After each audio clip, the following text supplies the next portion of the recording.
Hello, so we've got some new promos today. We've got the Genesis, we've got Deep Police. I'm mainly going to be focusing on Genesis though, since that's kind of the point of the video. So this is the first promo we've got since Jormungand actually, which is basically I think the last promo we got before they started doing the discard grade 2s that search for grade 1 or 2 add to hand. Oh, sorry, grade 2 or lower even. So you can add grade 0s. So to kind of go through the effects of this new Genesis promo, it's basically when boosted once per turn, Vanguard rear guard. So if you get stand trigger, well, actually, if you need 2 stand triggers because you have to boost it, but let's just say you restood it, right? You can't use it again. You can only use it once. So Camel's 1, and you basically activate Himiko effect, which is that you take a crit or draw from your soul, and then you activate the effect once, and you put it on the bottom of your deck. So there's that part of the skill, and then of course the usual, if your Vanguard is grade 1 or less during the beginning of your ride phase, you can discard it, look at top 5, and basically take a grade 2 or less, reveal it, add it to your hand, shuffle your deck. So the thing with the first skill, it's Count Blast 1, so some of them have Soul Blast cost, some of them have Count Blast. I'm actually a bit surprised, think about it, that Genesis didn't get a Soul Blast cost because it's more the clan characteristic really, like to have that kind of on attack Soul Blaster. It's kind of weird to be honest that they went for CB.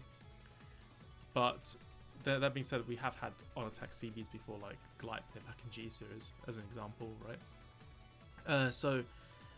But even then, like G-Hero didn't really do on attack Soul Blasters that much anyway. So there is that. This card, it's not really Himiko support like some people are saying. I mean, you could use it in Himiko, but I don't think that's really kind of the main idea. I think if anything, it's probably going to put more strain because Himiko kind of needs a lot of its pieces at the moment, and it's more or less you've got Repler, which is like a CB1 as well, which already starts eating more Count Blast, but you also want your Count Blast to be used, sorry, not Count Blast, your attacks to be more meaningful in a sense as well. So you're kind of trying to, like, ideally you're trying to just maximize your kind of crit choking, damage choking attacks, I guess, which is only going to be up to 3. But it does feel a bit weird, to be honest, and then also the fact it doesn't soul charge makes it harder to sustain Himiko, and then you need also multiple triggers, which is, I mean, usually you get the trigger, but sometimes things can go wrong and you just soul charge too many normals, or if you're playing like cards that make a hero may, and by the way, I'm extending this to V format, by the way, then, of course, well, I say extending this, I'm actually specifically thinking about V format, because I don't think anyone's going to touch this in premium.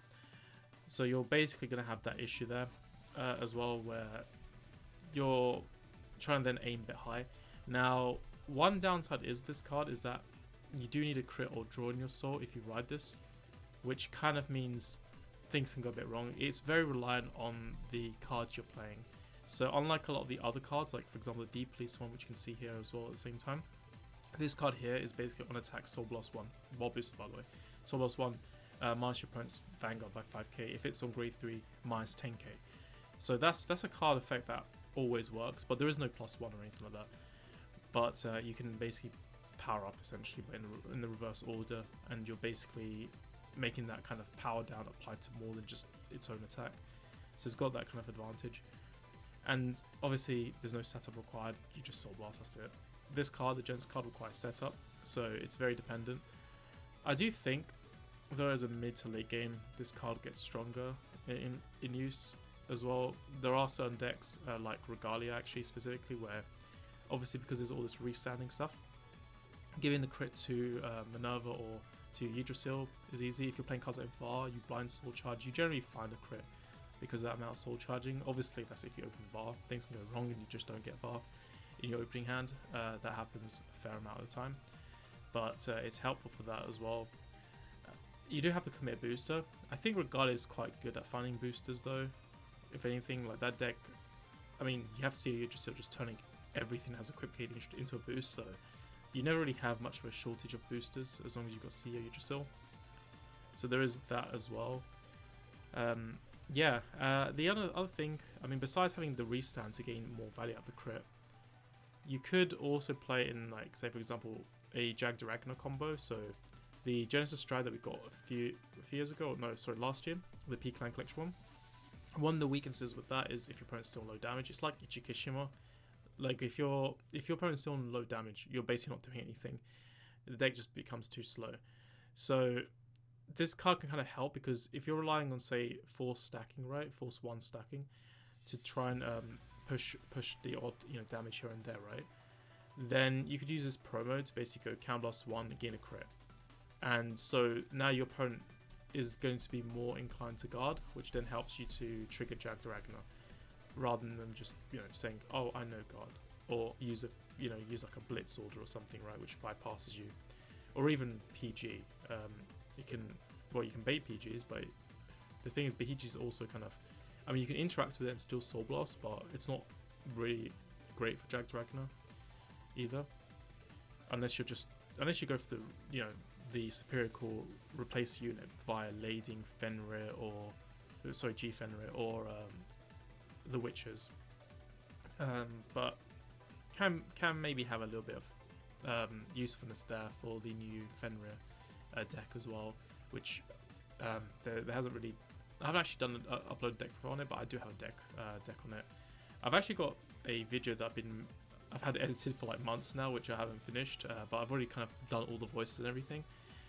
So it's already kind of like a deck profile built many months ago that I need to put up, but it's more of one of those parody, synthetic type of voice ones.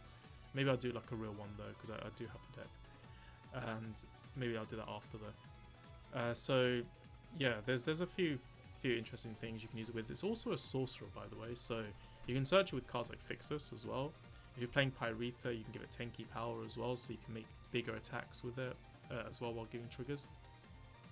So quite a few nice things. Also, you're putting the trigger to bomb your deck, so you can also prevent deck out as well. One extra card in deck, and the fact that it's a trigger is good as well. So it's a weird card. It's not like the best turn 2 ride target, I think, by far, when it comes to all these different cards, especially in a more generic capacity. Like, you'd have to play very specific cards for it to be worth it, but even then, it makes you kind of think, well, I might as well just run Balmaid and Mutski for Force 2 or something. But then at the same time, if your deck doesn't really like going for Force 2 playstyle, if your deck is more of a Force 1 deck, like I think Fenrir is probably better with Force 1 as an example, or if you're playing like Astropoet, it would be good in that as well, because you've got also you've got the fact that you can do crit pressure while still aiming for Force 1 instead of going Force 2 to get your crit.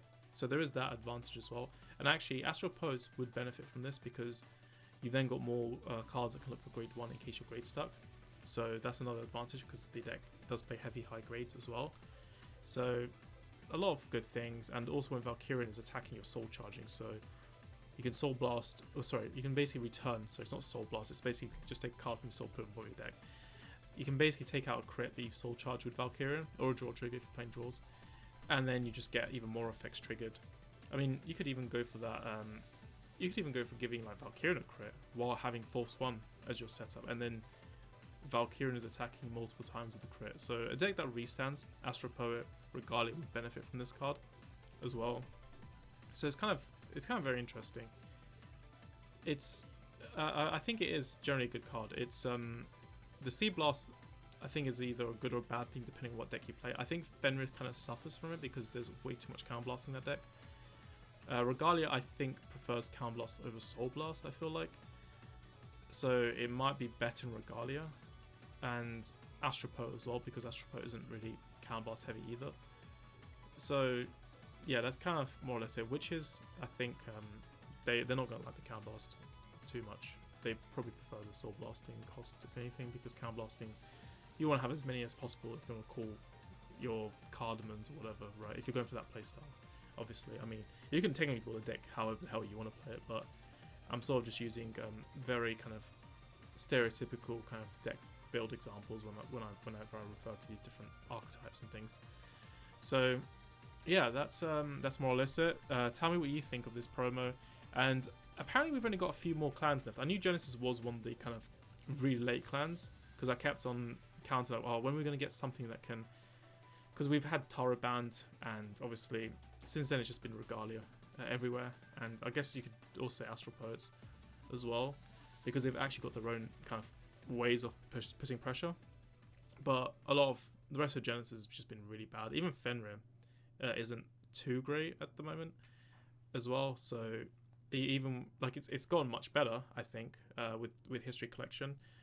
Actually, you can do like some funny lists with it, but it's not really a deck I'd recommend people to play in a tournament. By means, you'll probably just go to time because you could still be playing the game for like 7 turns or something.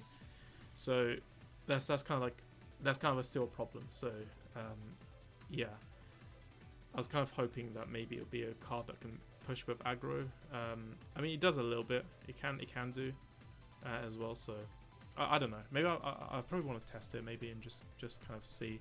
It's going to be subtle, I think, rather than being a bit big. But you can't do any sort of restand shenanigans unless you play the Regalia package in it, of course. So yeah, let me know what you think, and are you excited for the remaining clouds? What ones are you most excited about between all these generic discard promos? And after that, I wonder. So once we get the last 2 clans revealed, I wonder what kind of promos are going to get revealed, because a lot of these have all just been generic.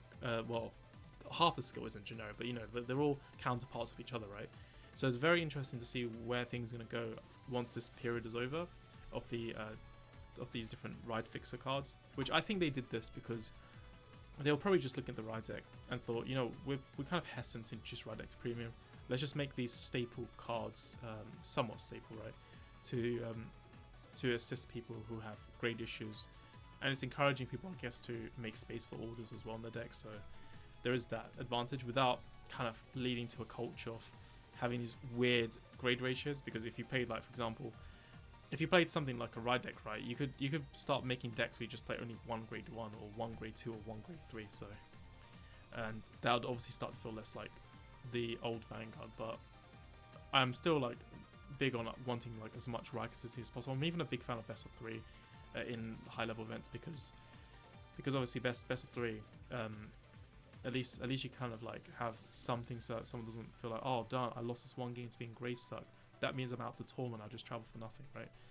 So these things are riding is very important to the game. It's kind of a big selling point for D standard, of course. The fact that they got a ride deck as well. So yeah, that's more or less all I've got to say. Until then, goodbye.